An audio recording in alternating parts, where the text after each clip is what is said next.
I'm going to show you how to generate reports. So open your client record and then it will open in the dashboard as usual, then move over and click on the report section.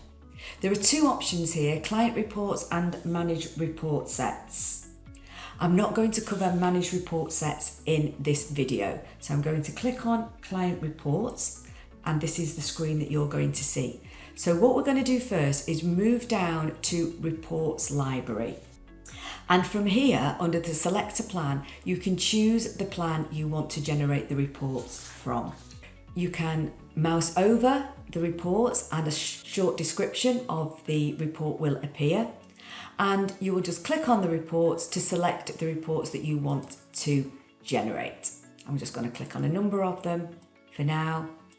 You can see. So the ones now highlighted in green are the ones that I can potentially generate. Okay. If I choose not to have any of these, I can just click on it again. At this point as well, you can, instead of just choosing individual reports, if you have previous created report sets, it's possible to select them at this point from here. I'm not going to do that today. If you wish to generate reports for multiple plans in a single report, now we're going to go back to this step 1 and select a different plan. For example, the what if that I've got here, and also choose the reports that I want from here as well. So I'm just going to choose a number of them. Again, you probably want to choose the same ones. And it's also possible to select a report set here as well.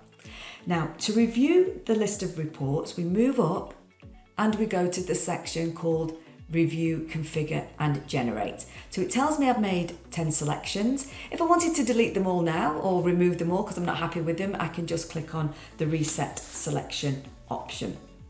But then I can go down and have a look at each of those plans. You can review the list of reports here. So for example, you can see that I've got the financial summary report for the base plan.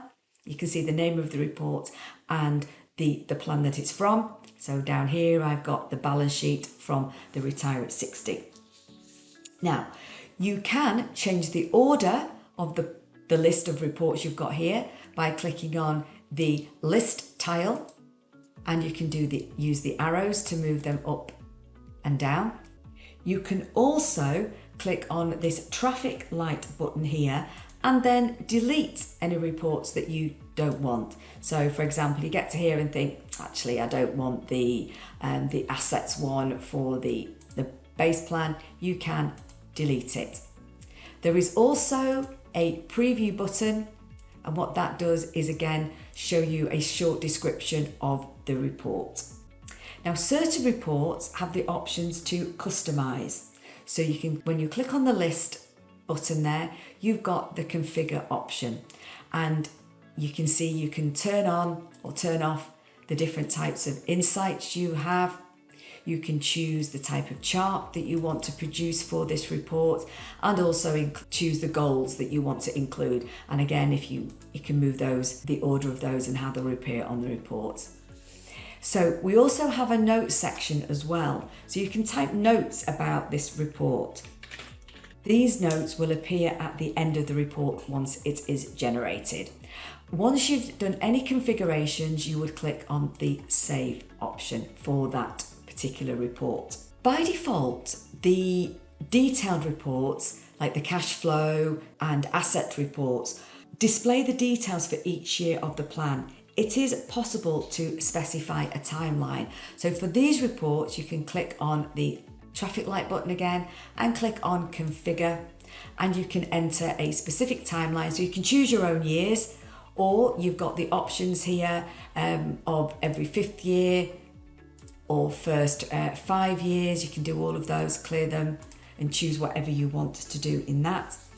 If you say want this for every year, or your timeline that you've chosen here for every year, you can also click on Apply Timeline for all the detailed reports you have chosen. Then once you've done that, again, you will click on Save. So remember, you can configure certain reports, so make sure you go in and configure them if that's what you want to do. You've also got the option up here that says Data and Export Options. One of those options is export raw data and images. If you click on this, it will export the chart and the data from that chart in an Excel format. That will appear in your downloads and you can open them in downloads. I'm not going to cover that in this video. The other option you also have is real money, and you can see that symbol there for real money. So if I click on this, so you'll be able to see which reports can be generated in real money. You can just click back off it to remove that option. Once you're happy with your list, so you're happy that you want all of those generated, then you will click on Generate Report. The report will go into your downloads and you can open it there and see the reports. You also have the option to view recent reports as well. So if you don't save that report or anything like that, or you can't find it in your downloads a week later, you can go into view recent reports and the details will be there. The recently generated reports can be downloaded from here or saved from here. Generated reports can be viewed here for around 14 days. If you're not ready to generate reports, and I can know I've generated it here, you are able to move around the plan and then go back to reports, and your previous selection will remain there, will persist. They do not persist if you have made any changes at all. So you've gone back to dashboard and changed something in dashboard. They will persist if you've not made any changes. I hope you found this video useful and thank you for listening.